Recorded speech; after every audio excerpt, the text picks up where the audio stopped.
राष्ट्र बनाने के लिए, बनाए रखने के लिए, आगे बढ़ाने के लिए लड़ेंगे, मरेंगे, जरूरत पड़ी तो मारेंगे।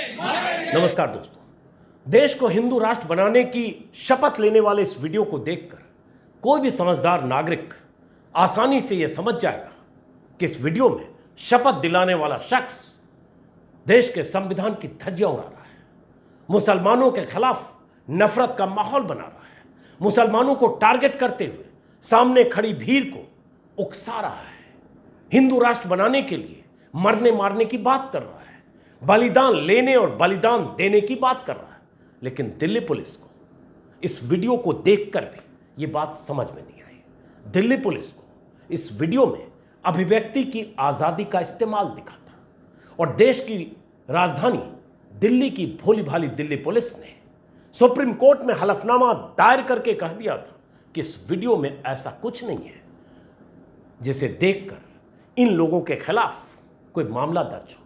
लेकिन अब उसी दिल्ली पुलिस को सुप्रीम कोर्ट की फटकार के बाद वीडियो में दिख रहे शख्स के खिलाफ कई धाराओं के तहत कल एफआईआर दर्ज करनी पड़ी और सुप्रीम कोर्ट को यह बताना पड़ा कि अब हम पूरे मामले की जांच कर रहे हैं। क्या है पूरा मामला? मैंने अपने वीडियो में पहले भी आपको 2 बार बताया है, लेकिन एक बार फिर से यह जानना इसलिए जरूरी है क्योंकि सुप्रीम कोर्ट की फटकार के बाद, सुप्रीम कोर्ट के दखल के बाद अमित शाह और मोदी की दिल्ली पुलिस सुप्रीम कोर्ट में यू टर्न लेते हुए दोबारा हलफनामा दायर करने को मजबूर हुई और मानने को मजबूर हुई कि इस वीडियो में दिख रहा शख्स हेट स्पीच दे रहा था। दरअसल दोस्तों, इस वीडियो में जो शख्स दिख रहा है, नाम है सुरेश चौहान के, काम है मुसलमानों को टारगेट करना, देश में जहरीले भाषण देना और नफरत का माहौल बनाना, हिंदुओं को उग्रता की तरफ बढ़ाने के लिए जहरीली बातें करना। ओहदा है कट्टर हिंदुत्ववादी चैनल सुदर्शन के मालिक का, संरक्षण है अमित शाह, मोदी और आरएसएस का। यह शख्स बीते कुछ महीनों से देश के अलग अलग हिस्सों में घूमकर कहीं धर्म संसद के मंच से, कहीं हिंदुत्व वाहिनी के मंच से, कहीं किसी और हिंदुत्ववादी ताकतों के मंच से लगातार भारत को हिंदू राष्ट्र बनाने की शपथ दिला रहा है, मरने मारने की बात करते हुए। इस शख्स के इस भाषण के खिलाफ, इस जहरीली शपथ के खिलाफ सुप्रीम कोर्ट में वरिष्ठ पत्रकार कुर्बान अली और पटना हाईकोर्ट के एक रिटायर्ड जज की तरफ से पीआईएल दाखिल की गई। सुप्रीम कोर्ट से कहा गया कि माय लॉर्ड, देश को ऐसे जहरीले लोगों से बचाइए। सुप्रीम कोर्ट ने दिल्ली पुलिस से जवाब मांगा। कई और राज्यों का भी मुद्दा था, जिसमें उत्तराखंड, हिमाचल, बुराड़ी में धर्म संसद, कई मुद्दे थे। लेकिन दिल्ली पुलिस ने इस वीडियो के संदर्भ में जब सुप्रीम कोर्ट में हलफनामा दायर करके जवाब दिया तो कहा कि इस वीडियो में ऐसा कुछ नहीं है जिससे उनके खिलाफ मुकदमा दर्ज हो। लेकिन अब उस हलफनामे का जिक्र बाद में करूंगा क्योंकि ये दिल्ली पुलिस के मुंह पर तमाचा है। सुप्रीम कोर्ट में दिल्ली पुलिस ने अपने ही हलफनामे को खारिज करके दोबारा हलफनामा दिया और अगर देखें तो दिल्ली पुलिस ने पहली बार सुप्रीम कोर्ट में झूठ बोला। एक तरह से कहें यह अवमानना है कि दिल्ली पुलिस सुप्रीम कोर्ट में पहली बार कहे कि इन्होंने कुछ गलत नहीं किया और याचिकाकर्ता से ही नाराजगी जताए कि वो सीधे सुप्रीम कोर्ट में क्यों आए, और दूसरी बार माने कि इन्होंने गलत किया, हेट स्पीच दी और 3-4 धाराओं में इनके खिलाफ मामले दर्ज हुए। सुप्रीम कोर्ट में कल दिल्ली पुलिस ने अपने हलफनामे में कहा है, चूंकि हलफनामा सुप्रीम कोर्ट ने उनसे कहा था कि आप बेटर हलफनामा दाखिल कीजिए, तो सुप्रीम कोर्ट ने कल हलफनामे में कहा, गौर से सुनिएगा कैसे दिल्ली पुलिस ने पलटी मारा और कैसे सुप्रीम कोर्ट की दखल का असर होता है। कहा कि सामग्री की जांच के बाद एफआईआर दर्ज कर ली गई है, शिकायत में दिए गए सभी लिंक और सार्वजनिक डोमेन में उपलब्ध अन्य सामग्रियों का विश्लेषण किया गया है और इस संबंध में एक वीडियो यूट्यूब पर पाया गया। हलफनामे में यह भी कहा गया कि सामग्री के सत्यापन के बाद आईपीसी की धारा 153A मतलब धार्मिक आधार पर नफरत फैलाना, 295A मतलब धार्मिक मान्यताओं का अपमान कर भावनाएं भड़काना, और 298 धार्मिक भावनाओं को ठेस पहुंचाने वाली बातें कहना, और 34 के तहत अपराधों के लिए ओखला औद्योगिक क्षेत्र के पुलिस स्टेशन में 4 मई को एफआईआर दर्ज की गई है। पुलिस ने यह भी कहा कि कानून के मुताबिक जांच की जाएगी। अब जरा दिलचस्प देखिए कि ये वही पुलिस कह रही है जिस पुलिस ने सुप्रीम कोर्ट में पीआईएल की सुनवाई के दौरान जब दिल्ली पुलिस से हलफनामा मांगा सुप्रीम कोर्ट ने, तो दिल्ली पुलिस ने कहा कि इसमें कोई हेट स्पीच नहीं है। और क्या कहा सुन लीजिए, और उसके बाद वो पूरा वीडियो आप देखिए कि उसमें क्या कहा था। दिल्ली पुलिस ने पिछले हलफनामे में कहा था, और ये एक तरह से दिल्ली पुलिस के मुंह पर तमाचा नहीं है तो क्या है।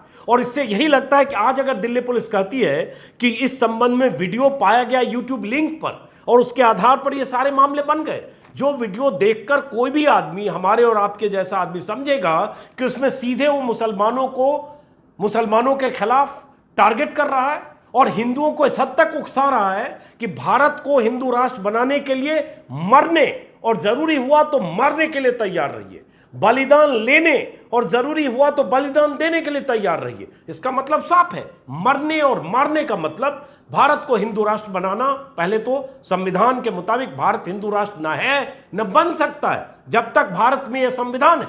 तो पहले तो आप ऐसी अपील करते हैं, मरने मारने की बात करते हैं, दिल्ली पुलिस को उसमें कुछ दिखता नहीं है। दिल्ली पुलिस ने क्या कहा था सुप्रीम कोर्ट में, और दिल्ली पुलिस, गौर करिए, सीधे केंद्र सरकार के अधीन है। दिल्ली पुलिस ने सुप्रीम कोर्ट में कहा था कि इस वीडियो में किसी विशेष समुदाय के खिलाफ कोई बयान नहीं है, इसलिए जांच के बाद और कथित वीडियो क्लिप के मूल्यांकन के बाद यह निष्कर्ष निकाला गया कि कथित भाषण में किसी विशेष समुदाय के खिलाफ हेट स्पीच नहीं दी गई, इसलिए सभी शिकायतों को बंद कर दिया। दिल्ली पुलिस ने साहब को, सुरेश चौहान के को क्लीन चिट दे दी। पुलिस ने कहा भाषणों में ऐसे शब्दों का उपयोग नहीं है जिसकी व्याख्या की जाए कि पूरे मुस्लिम समुदाय के नरसंहार के लिए खुला आह्वान है। मरने और मारने की बात करना, देश को हिंदू राष्ट्र बनाने के लिए, इसका क्या मतलब है? ये दिल्ली पुलिस को क्यों नहीं बात समझ में आई? तभी क्यों आई जब सुप्रीम कोर्ट ने कहा दोबारा बेटर हलफनामा लाइए।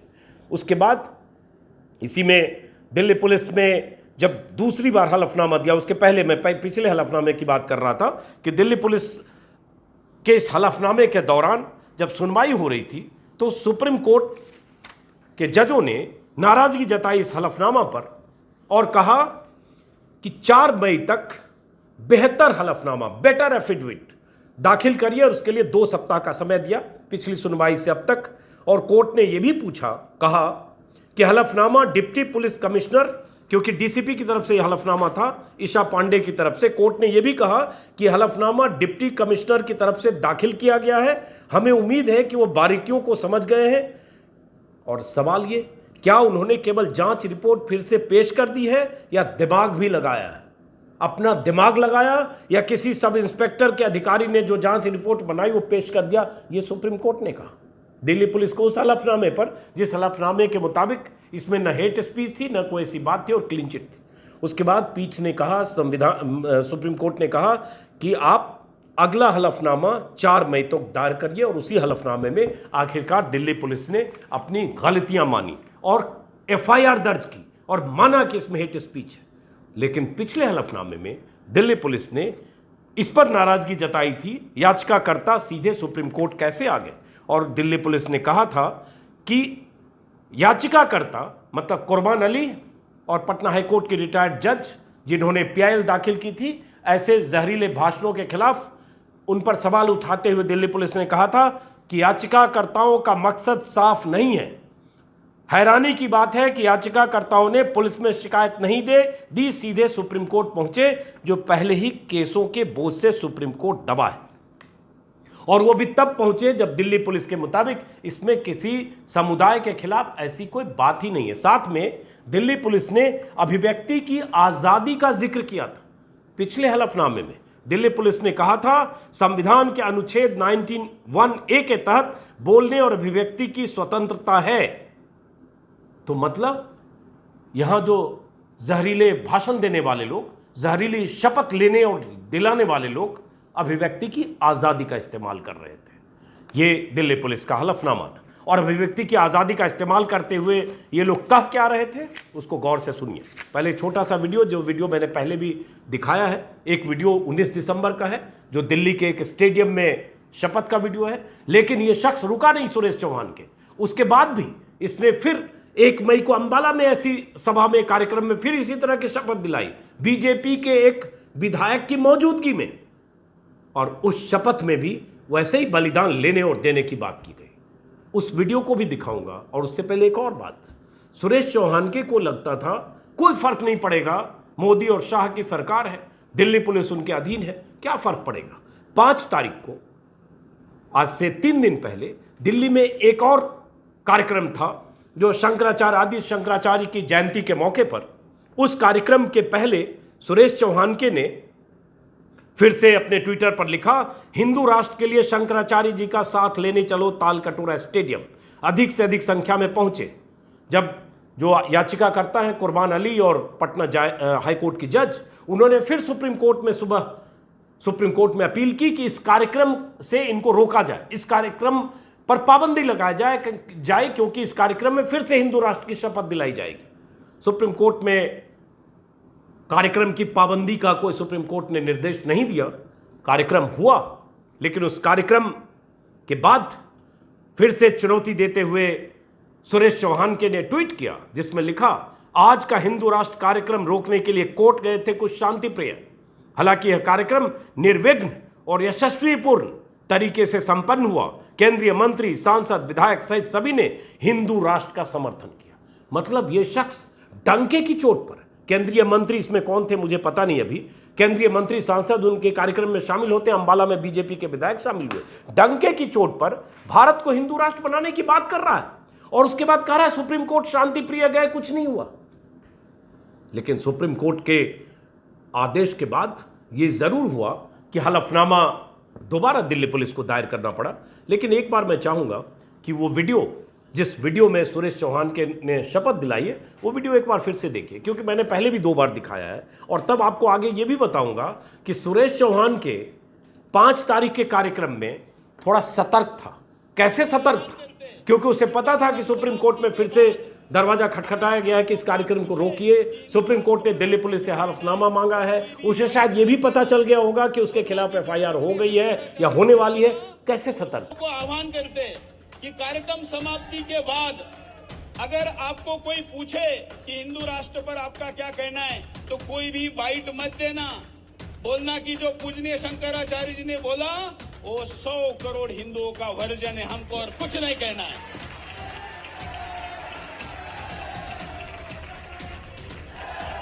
क्योंकि आपकी उस बाइट को लेंगे और फिर दिन रात प्राइम टाइम करेंगे कि देखो अब इस देश में मुसलमानों का क्या होगा।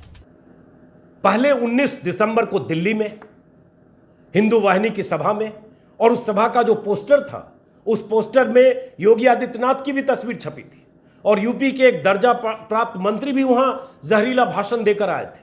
पहला कार्यक्रम और दूसरा कार्यक्रम उसके बाद। वैसे बीच में यूपी के कई इलाकों में ऐसे कार्यक्रम हो रहे हैं, लेकिन एक कार्यक्रम फिर, जिसका वीडियो अभी आपने देखा, 1 मई अंबाला में बीजेपी के विधायक असीम गोयल, वो भी शपथ ले रहे थे, देश को हिंदू राष्ट्र बनाएंगे। लेकिन अब सुप्रीम कोर्ट की फटकार के बाद दिल्ली पुलिस ने हलफनामा दायर करके FIR तो किया है, लेकिन सवाल उठता है क्या यह मामला FIR तक सीमित रहेगा या इनकी गिरफ्तारी होगी? यह सुप्रीम कोर्ट पर निर्भर करता है। सुनवाई फिर कल है 9 तारीख को। और अगर इस तरह की हेट स्पीच कोई और शख्स दे, मैंने पिछले वीडियो में भी कहा, कहीं कोई ऐसा मुस्लिम लीडर हो, कहीं किसी दूसरे धर्म का आदमी हो, या बीजेपी की सरपरस्ती वाला कोई आदमी ना हो, तो उसके खिलाफ क्या होगा, क्या हो सकता है, इसकी आप कल्पना कर सकते हैं। अब जब इसके खिलाफ IPC की धाराओं में धार्मिक भावनाएं भड़काने के आरोप के तहत मामले दर्ज हुए, सवाल उठता है इसकी गिरफ्तारी होगी? शायद नहीं। जहां बड़ी मुश्किल से FIR हुई, वहां गिरफ्तारी की बात तो भूल जाइए। पुलिस के मुताबिक उसने कुछ कहा नहीं। जो हिस्सा मैंने वीडियो में सुनाया उसमें शपथ की बात है, लेकिन उसी मंच से जहां शपथ दिलाई, वहां भाषण में जो कुछ कहा, जरा उसको भी सुन लीजिए। भाषण में उसने कहा था, यह हिंदुस्तान हिंदू का है, हमारे बाप दादा ने इसके लिए बलिदान दिया है, और अगर किसी के बाप दादा ने बलिदान में थोड़ा साथ दिया भी था तो उनके नाम पर पाकिस्तान दे दिया। किसी के बाप का यहां पर कोई अधिकार नहीं है। ये शख्स क्या बोल रहा है जरा सोचिए। वो देश की वो आबादी 14-15% आबादी, इनके हिसाब से उन्हें पाकिस्तान मिल गया, जो यहां हैं उनका देश पर कोई अधिकार नहीं है। और यह शख्स कहता है, या इसके बचाव में दिल्ली पुलिस कहती है, वहां ऐसी कोई बात नहीं हुई जो हेट स्पीच है, वहां ऐसी कोई बात नहीं हुई जो किसी धर्म के खिलाफ है। इसी में आगे भी बहुत कुछ उसने कहा है, हिंदू बचेगा तो हिंदुस्तान बचेगा, नहीं तो 4-4 बीवियां और 44 बच्चे पैदा करके हिंदुस्तान पर गजवा हिंद करने में कोई कसर नहीं छोड़ेगी। इतनी जहरीली बात हर सभा में, हर कार्यक्रम में कहता है, अपने चैनल पर खुलेआम डंके की चोट पर कहता है। न चैनल के खिलाफ कोई कार्रवाई होती है, न सरकार कोई कार्रवाई करती है। दिल्ली पुलिस ने जो किया वो मैंने आपको जिक्र किया। इसी में यूपी सरकार के एक दर्जा प्राप्त मंत्री, राज्य मंत्री राजेश्वर सिंह थे, उन्होंने भी इस कार्यक्रम में इसी तरह की बातें की। अब सुप्रीम कोर्ट में, जैसा कि मैंने कहा, कल फिर सुनवाई है, देखते हैं सुप्रीम कोर्ट का रुख क्या होता है। लेकिन ये सिलसिला मैंने पिछले वीडियो में भी आपको बताया था कि ये सिलसिला बीते कुछ महीनों से, खास तौर से बहुत तेजी से यूपी के अलग अलग जिलों में, अलग अलग इलाकों में बहुत तेजी से चल रहा है। अलीगढ़, फरीदाबाद, प्रयागराज और मध्य प्रदेश और कुछ दूसरे इलाकों में भी, और हर जगह ऐसे तत्व भीड़ बनाकर भीड़ की शक्ल में जमा होते हैं, हजारों लोग जमा होते हैं और डंके की चोट पर भारत को हिंदू राष्ट्र बनाने की बात करते हैं। अब समय यह भी आ गया है कि सुप्रीम कोर्ट ऐसे पूरे मामले में संज्ञान लें। जो याचिका करता है, उन्होंने कुर्बान अली और पटना हाईकोर्ट के रिटायर्ड जज, उन्होंने तमाम मामलों को जोड़कर सुप्रीम कोर्ट में अपील की है, PIL की है, सुप्रीम कोर्ट में उसकी सुनवाई है। जब भी मैं ऐसे लोगों पर बात करता हूं, बार बार ये बात होती है और कहता हूं कि जब देश के प्रधानमंत्री बीते 8 सालों से अपने भाषणों में सबका साथ, सबका विकास के साथ साथ अब सबका विश्वास कहने लगे हैं, तो प्रधानमंत्री को दिखता नहीं कि ये लोग क्या कर रहे हैं। लेकिन नहीं दिखता है, क्योंकि बीजेपी का नैरेटिव, बीजेपी जिस तरह की राजनीति करती है, जिस तरह से हिंदुत्व का नैरेटिव बीजेपी समाज में सेट करके अलग अलग राज्यों में हिंदुत्व के नैरेटिव पर सत्ता में बार बार वापसी चाहती है, उसके लिए ये सब मोहरे हैं। और ये मोहरे बिना सत्ता के संरक्षण के इतने बेलगाम नहीं हो सकते। दिल्ली पुलिस की हैसियत नहीं थी, मैं थोड़ा बढ़कर अगर बोलूं, औकात शब्द का इस्तेमाल करता हूं, कि दिल्ली पुलिस ऐसी हेट स्पीच को सुनने के बाद भी सुप्रीम कोर्ट में कह दे कि इसमें कोई हेट स्पीच नहीं है, यह अभिव्यक्ति की आज़ादी है। लेकिन दिल्ली पुलिस को या तो ऊपर से कह दिया गया, खबरदार जो इस वीडियो में तुमने हेट स्पीच देखी, या फिर दिल्ली पुलिस, मोदी और शाह की दिल्ली पुलिस, सुरेश चौहान के जैसे हिंदुत्ववादी ताकतों के चश्मे से उस वीडियो को देख रही थी, जिसमें उसे कुछ गलत नहीं दिखा। तो अब हम सबको इंतजार है कि सुप्रीम कोर्ट इस पूरे मामले में क्या कहता है, क्या करता है। फिलहाल इस वीडियो को दोस्तों खत्म करते हैं, फिर मुलाकात होगी किसी और वीडियो में।